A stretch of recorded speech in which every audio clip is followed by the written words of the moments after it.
En el futuro, se podrán predecir el comportamiento y la experiencia de una persona a partir de su actividad cerebral. John Dylan Haynes. ¿Somos libres cuando decidimos? ¿Qué margen tiene el libre albedrío ahora que la neurociencia comienza a desvelar el gran poder del inconsciente?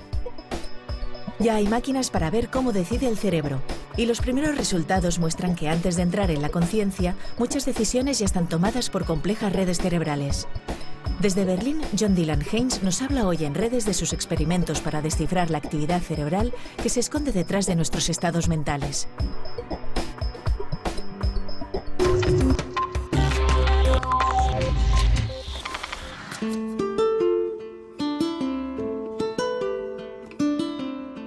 Mis amigos neurólogos me dicen que este espacio, lo llaman ellos la corteza frontopolar, es el espacio justamente donde se inician las tomas de decisiones. ¿Me caso o no me caso? ¿Me voy de viaje o no me voy de viaje? ¿Elijo esta carrera o elijo la otra? Es importantísimo. Pero resulta que los mismos neurólogos acaban de descubrir que 10 segundos antes de que yo decida, el cerebro ya lo ha hecho por su cuenta, sin que yo me entere. Y no solo esto, sino que 5 segundos antes, el cerebro ya ha decidido con qué mano voy a pulsar una tecla determinada, la una o la otra.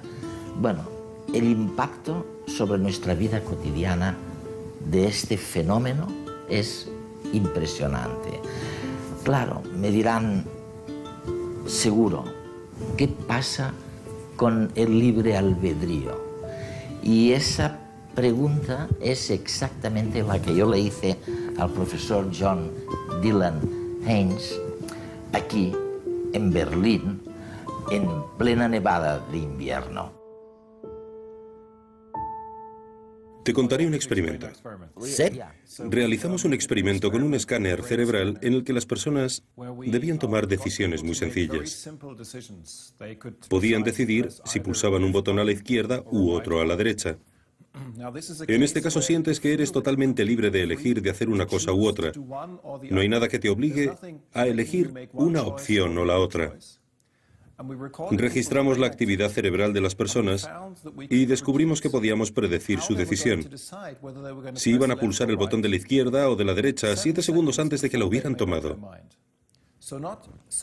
No 7 segundos antes de que pulsaran el botón, sino 7 segundos antes, incluso de que pensaran que habían decidido cuál iban a escoger. Así que, oye, ¿de qué está hecha una decisión? Es decir, ¿es una composición o es un cuadro teatral que cubre lo que en realidad te pasa por dentro? ¿Qué es una decisión? La decisión se puede dividir en dos. Hay dos aspectos que forman una decisión. Por un lado, el proceso cerebral, algo que ocurre en el cerebro y que te lleva a elegir una cosa u otra. Y por el otro, que conscientemente sabes qué quieres hacer. Ahora tomo una decisión. Pero parece que antes de eso se produce un procesamiento inconsciente en el cerebro.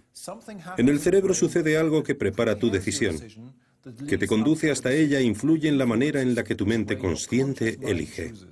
Entonces, lo que me estás diciendo, corrígeme por favor si me equivoco, es que el cerebro inicia este proceso 10 segundos antes de que tomes la decisión. Sí. Y lo segundo que me cuentas acerca del experimento es que un poco antes, quizás 7 o 5 segundos antes, el cerebro ha elegido qué botón pulsar, sí.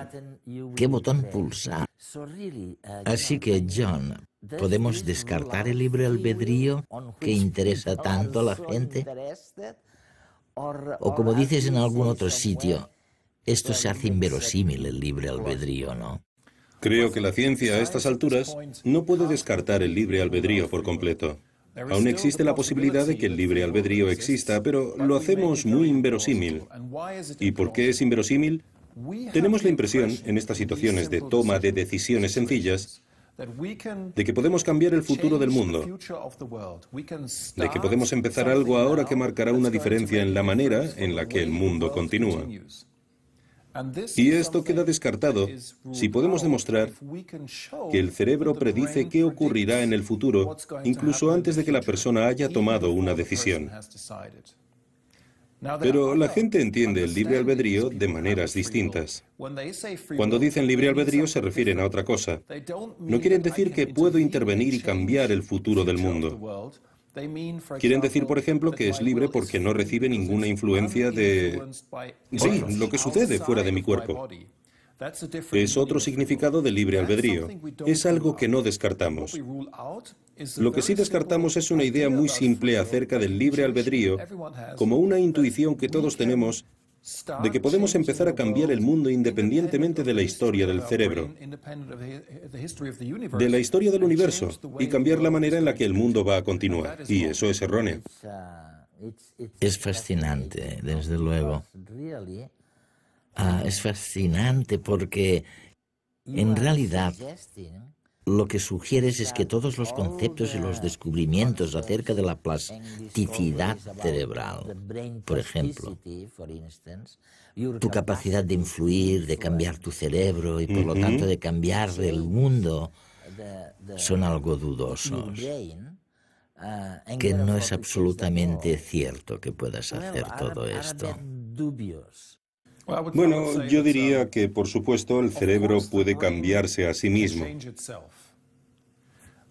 Y cuando creemos que estamos cambiando algo de nosotros mismos, por ejemplo, cuando intentamos dejar de fumar, o intentamos hacer más deporte, o algo así,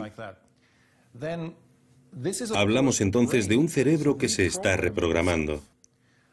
Pero no es solo nuestra consciencia la que toma decisiones para cambiar las cosas, sino el cerebro como un todo.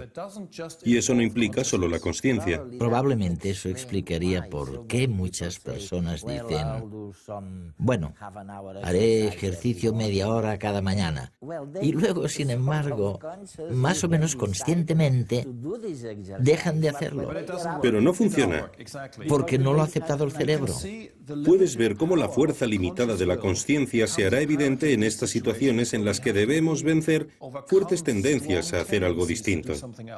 Por ejemplo, cuando estamos tumbados en la cama. Estamos en la cama y vemos que necesitamos una fuerte voluntad consciente para levantarnos por la mañana. O, por ejemplo, queremos resistir la tentación de comer algo porque tenemos sobrepeso. Chocolate. O creemos que deberíamos hacer más deporte. En cualquiera de estos casos es como si la consciencia no tenga apenas fuerza contra estos impulsos inconscientes que tenemos de comer, de ser perezosos, de quedarnos en la cama, etc. Y esa es una manera sencilla de ver cuántas decisiones son tomadas por la actividad cerebral inconsciente.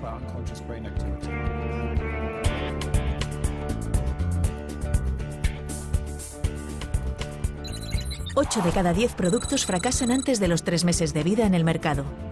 ¿Por qué ocurre esto? ¿En qué se equivocan los estudios de mercado? ¿Acaso la gente miente al dar las razones de sus preferencias? Efectivamente, así es. Las razones que damos a los encuestadores son falsas, aunque nosotros no lo sepamos. Sin querer, mentimos y nos creemos nuestras propias invenciones. No es que queramos boicotear las encuestas o el sistema capitalista. Simplemente no sabemos por qué compramos. Compramos por motivos muy diversos, y todos ellos están relacionados con fenómenos que se dan por debajo de nuestra consciencia, ligados a nuestro pasado evolutivo, a nuestra biología más instintiva. Determinados estímulos sensoriales activan zonas profundas del cerebro, como el sistema de recompensa, que nos pone en acción y nos impulsa a la búsqueda de alimento, sexo y seguridad, los 3 pilares básicos de la supervivencia en el reino animal. Se sabe, por ejemplo, que las imágenes de índole sexual modifican nuestra conducta, incitándonos a arriesgarnos más, a gastar más dinero. Por otra parte, los objetos relacionados con el poder también tienen el mismo efecto, sobre todo en el hombre. Coches caros, relojes de oro y todo tipo de posesiones materiales son vistas por el cerebro como una forma de trepar en la jerarquía del grupo y, de paso, conseguir un atractivo sexual adicional. Pero la sofisticación de los estímulos publicitarios puede ser todavía mayor. ¿Quién no se ha sentido identificado con una marca en concreto? ¿Eres de Apple o de Microsoft? ¿Prefieres Pepsi o Coca-Cola? Ya no queremos comprar objetos, sino maneras de ser, estilos de vida. Las técnicas de neuroimagen han mostrado que podemos llegar a preferir determinados productos, aunque a nivel sensorial no nos satisfagan del todo, simplemente porque tenemos asociados a ellos recuerdos personales positivos o esperanzas con respecto a un futuro mejor. Muchas marcas activan una zona cerebral tras la frente relacionada con el sentido de la identidad personal. Es decir, que somos capaces de comprar sus productos no porque los queramos, sino porque, de manera inconsciente, creemos que forman parte de nosotros mismos, los identificamos con nosotros. Algunas marcas estimulan incluso las mismas áreas del cerebro que se ponen en funcionamiento ante los símbolos religiosos. Por tanto, nos aportan la sensación de formar parte de una tribu, de un grupo, de una comunidad. Si a este hecho añadimos que tenemos una tendencia innata a imitar el comportamiento de los que nos rodean, debido a las neuronas espejo, no nos queda otro remedio que aceptar lo inevitable. Y es que, a la hora de consumir, somos mucho menos libres de lo que nos creemos. Escucha, John, estoy seguro que una gran parte de nuestro público está pensando ahora, ¿cuáles son las implicaciones de esta conciencia? Es decir, ¿somos conscientes de una decisión o no lo somos? Bueno, tradicionalmente el papel de la consciencia en el procesamiento cerebral y en el procesamiento de la manera en la que pensamos se ha sobrevalorado. Sobrevalorado. Creemos, es una especie de tradición filosófica, que siempre pensamos claramente acerca de las cosas, que las analizamos racionalmente, que somos conscientes de todas las decisiones que tomamos, mientras que las ciencias del cerebro y la psicología moderna dirían, no, hay muchas cosas que ocurren en el cerebro y en nuestro inconsciente que no experimentamos conscientemente. Se produce un gran procesamiento en segundo plano. Siempre lo comparo con mi secretaria. Cuando tomo la decisión de gastar dinero, por ejemplo, mi secretaria prepara esta decisión en mi lugar. Desconozco todos los procesos que realiza. Eso es verdad. Pero al final obtengo un producto y la mayoría de las veces sigo lo que me dice. Y sucede algo similar con el cerebro. El cerebro procesa previamente todas las opciones inconscientemente y al final cuando te decides es cuando interviene la mente consciente.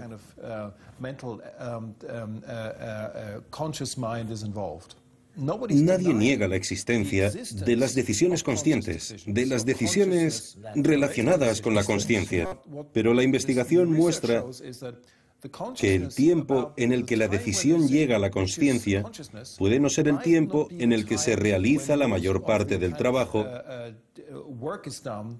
para determinar qué opción vamos a tomar. Si pudiésemos pintar en una uña 110 líneas verticales, todas iguales, y estiráramos el brazo intentando distinguirlas, no podríamos. Sin embargo, nuestro ojo sí que las detecta. Quien no las ve es nuestra mente. La consciencia ha de desechar gran parte de la información que recibe la retina para crear una imagen simplificada, mucho más útil, del mundo exterior. Y es que el cerebro humano contiene incontables mapas que corresponden de forma ordenada al mundo externo y superpone unos y otros para crear aquello que llamamos realidad. Si vemos una cotorra verde en la rama de un árbol, por ejemplo, las primeras en ponerse en acción serán el grupo de neuronas que gestionan el mapa del movimiento. Después, otro grupo detectará el color verde del animal. Otro grupo procesará sus formas, y así hasta como mínimo 30 mapas encargados de procesar cosas distintas relacionadas con la visión. Si además en ese momento chilla, neuronas del sistema auditivo del cerebro se encargarán de varios mapas distintos, el del timbre, el tono o la frecuencia. Todos estos mapas se unirán en el lóbulo parietal, donde se integrarán para dar la imagen del animal gritando. La información secundaria se perderá, y esta nueva idea seguirá viajando hasta las áreas del lenguaje, donde el cerebro identificará al animal y le dará su nombre, la cotorra verde que grita. Si además esta imagen se compara con los cientos de cotorras verdes que hemos visto en nuestra vida, decidirás si su sonido nos resulta atractivo o irritante. Y es que las emociones son el último baño, el último mapa que necesitamos para saber cómo relacionar la realidad que nos rodea con quienes somos nosotros. La percepción del mundo depende de cómo lo procesamos. Por eso cada uno de nosotros es un ser diferente. Algunos aman ciertas obras de arte, mientras que a otros no les dicen nada. Ciertos símbolos nos emocionan y otros nos dejan indiferentes. Cada persona siente su entorno de una forma única e intransferible.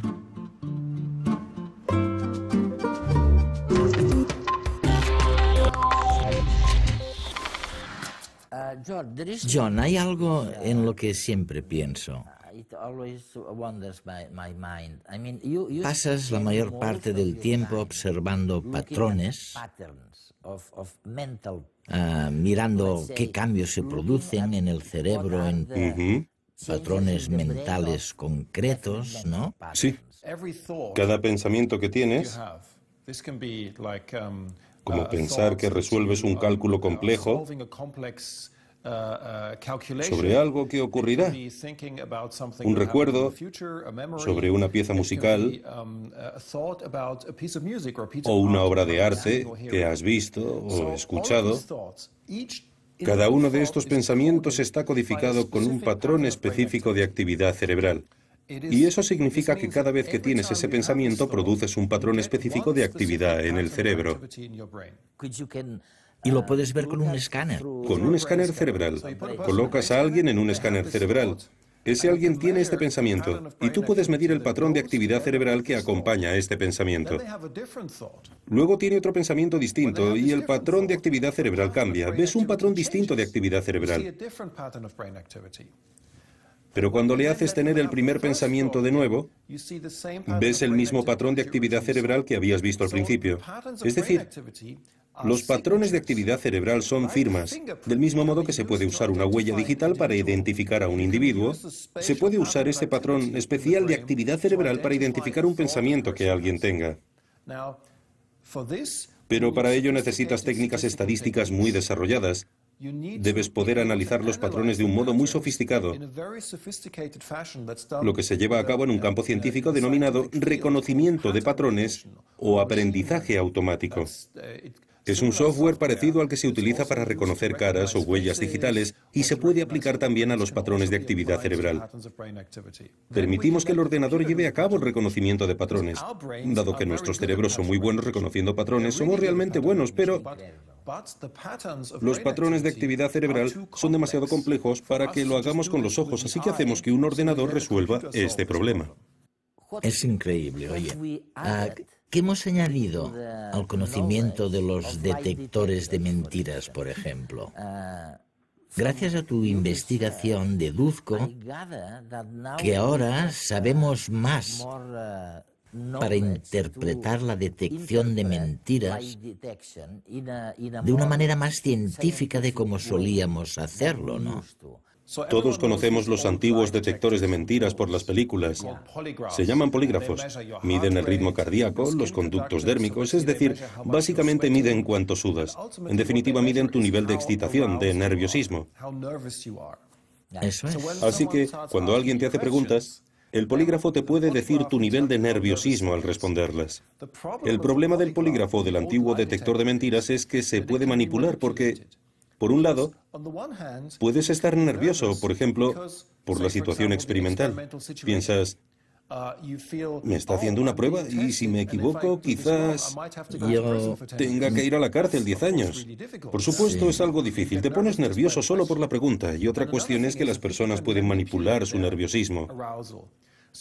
Por ejemplo, si flexionas los dedos de los pies o piensas en cosas que alteran, puedes aumentar tu nivel de nerviosismo y por lo tanto hacer que parezca que estás nervioso. El polígrafo, el detector de mentiras clásico, es muy poco fiable. La solución es, no trabajaremos la mentira con medidas periféricas o indirectas de la mentira. Vayamos directamente al órgano que produce la mentira. Y ese órgano es el cerebro. Eso es. Vayamos al cerebro y veamos cómo el cerebro produce esta mentira. Y luego busquemos patrones de actividad cerebral que se producen cuando alguien miente. Ya veo, sí. Y entonces enseñamos a un ordenador a reconocer los patrones de la actividad cerebral para ver si ese patrón de actividad cerebral tiene el mismo aspecto que cuando alguien miente o cuando cuenta la verdad. Actualmente esto se encuentra en un nivel experimental. Hasta ahora no tenemos pruebas de que lo podamos hacer en una situación real,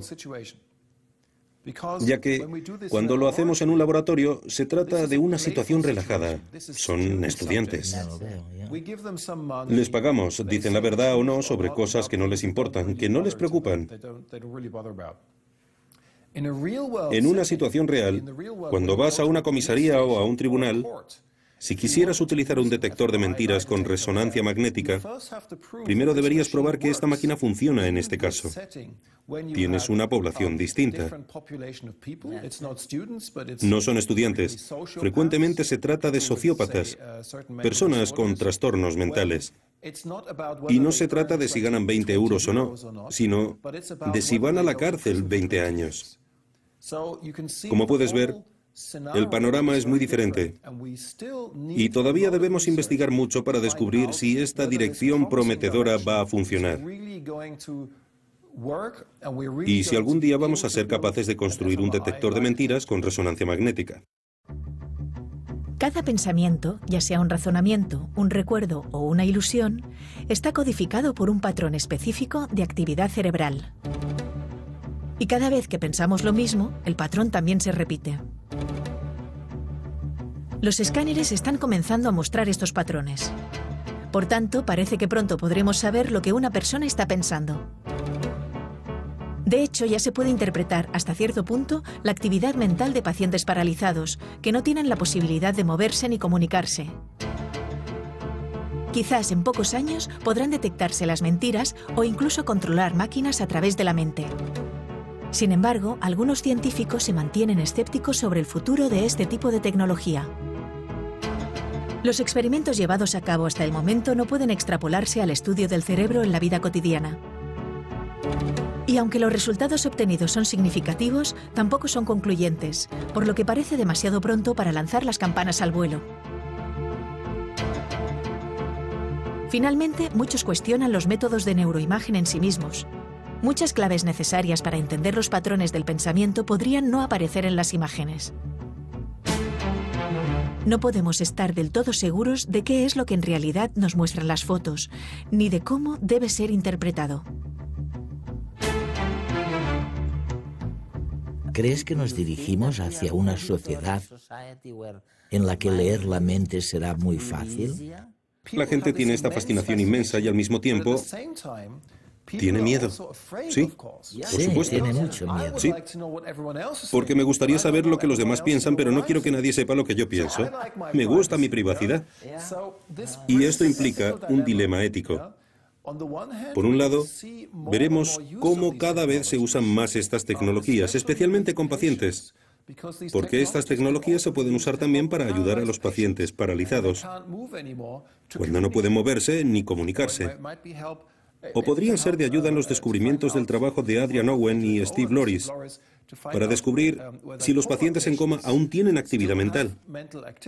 Así que hay usos clínicos. Pero existen también otros usos en los que necesitamos un debate ético. Debemos pensar, ¿queremos esto o no? ¿Queremos usar un detector de mentiras y también se le puede dar un mal uso? ¿Queremos mejorar nuestra seguridad, por ejemplo, instalando detectores de mentiras con resonancia magnética en los aeropuertos dentro de 100 años?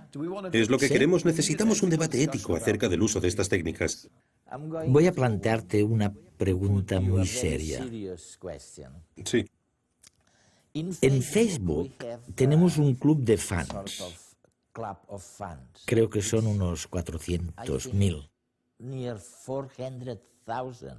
gran parte del mundo hispanohablante, que son también fans de Redes, nuestro programa de ciencia.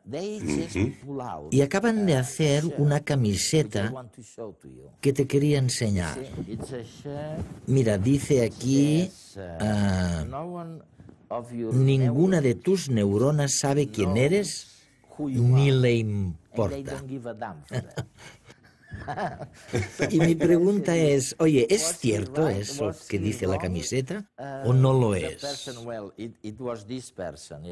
La persona que inventó esta frase ¿estaba muy alejada de la verdad o tu investigación ha llegado a una conclusión cercana a este razonamiento? Es absolutamente cierta. Lo es. Y lo es porque tu mente no es algo que tenga que ver únicamente con neuronas individuales, sino con todo el cerebro. Es una propiedad de todo el cerebro. Necesitas el sistema entero. La neurona individual, evidentemente, no sabe nada de lo que hacen las demás, o sabe muy poco. Pero tu mente, tus capacidades mentales son algo realizado por todo el cerebro, no solo por neuronas individuales. Así que estas no saben quién eres en realidad. No saben quiénes somos. Según nuestros conocimientos científicos actuales, podrías formular una pregunta a una neurona y ésta no sabría a qué cerebro pertenece. Y no le importa nada. Y no le importa.